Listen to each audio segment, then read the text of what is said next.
So I've just been asleep for an hour because Rose stole the covers last night and the aircon was up way too high. We're on our way to Lao. It's left at 7 this morning and get back to 9:30 tonight, but we stopped off at this hot spring. Oh, that's really warm. Yeah, bath.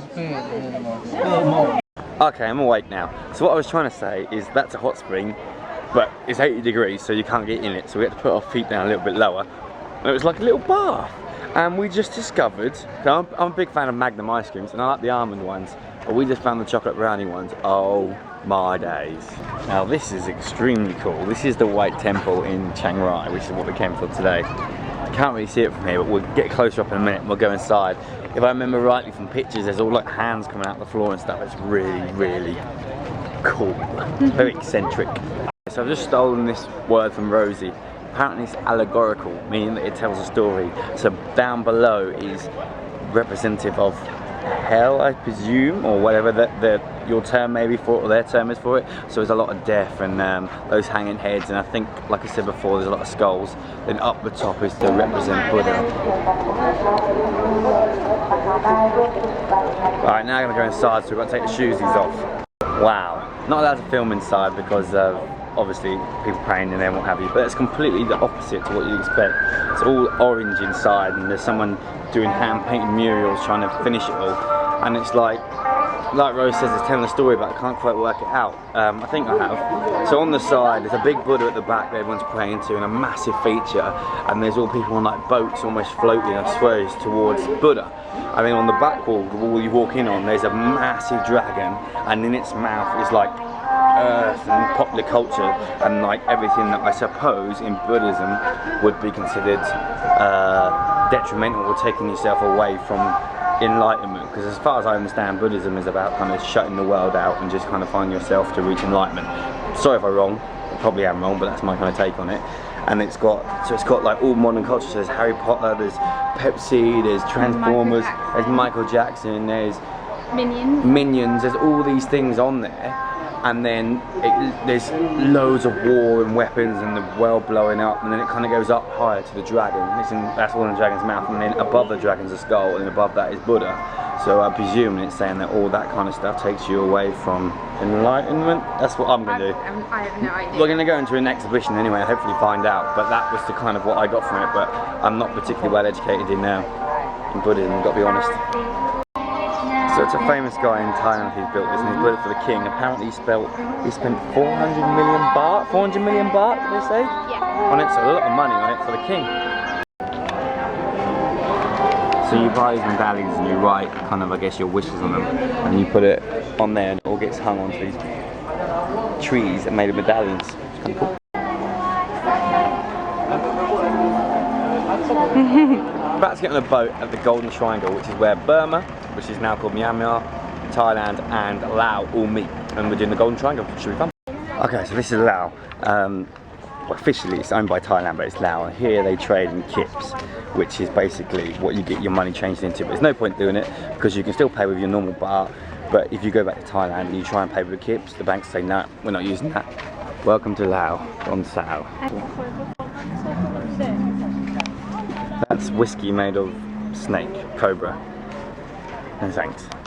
Not only do I feel sorry for the snakes, I don't really like snakes, don't get me wrong, I wouldn't want them killed for whiskey, but the poor bastard who has a job of catching snakes to put them in whiskey, who wants to catch that many cobras? No thanks.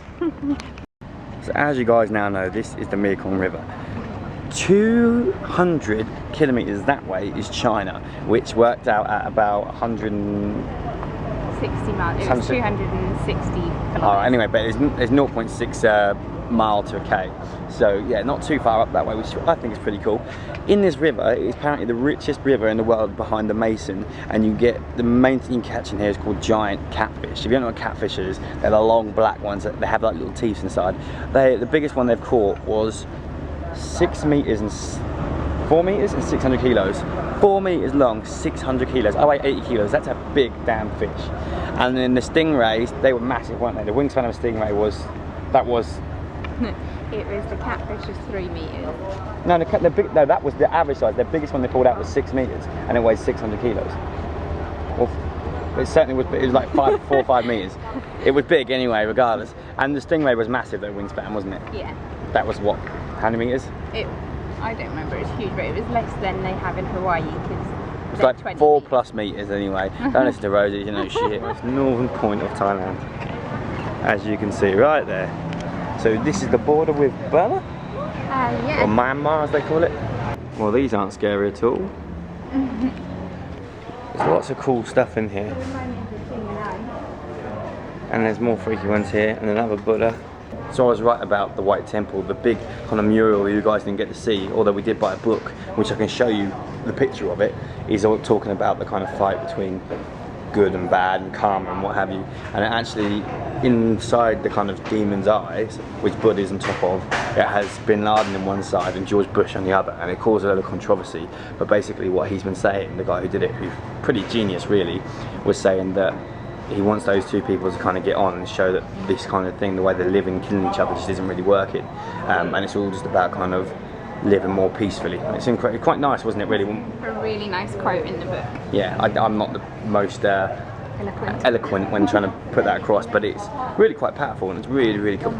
So, last stop of the day, and we have come to a Karen village, which is the tribe that Rose didn't get to see, which she wanted to see before, so this could be quite exciting. So let's have a look. Some of the statues there. Model than anyone? I've been attacked by little people, namely this one here. He's beating me up. Him and his friends jumping on me. Oh, look at the little dog. Cute.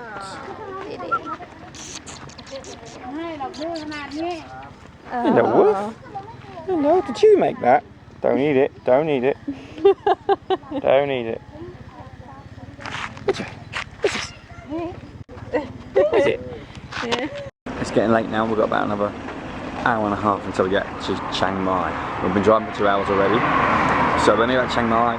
Probably getting early night because in the morning we are flying to back to Bangkok, and then we're getting a train down to Suratani so we can start going to Penang and the islands. We just found these though. Coconut cashew nuts. Hell to the yes. So I'm going to say goodnight guys. We will catch you tomorrow morning nice and early. Don't be late.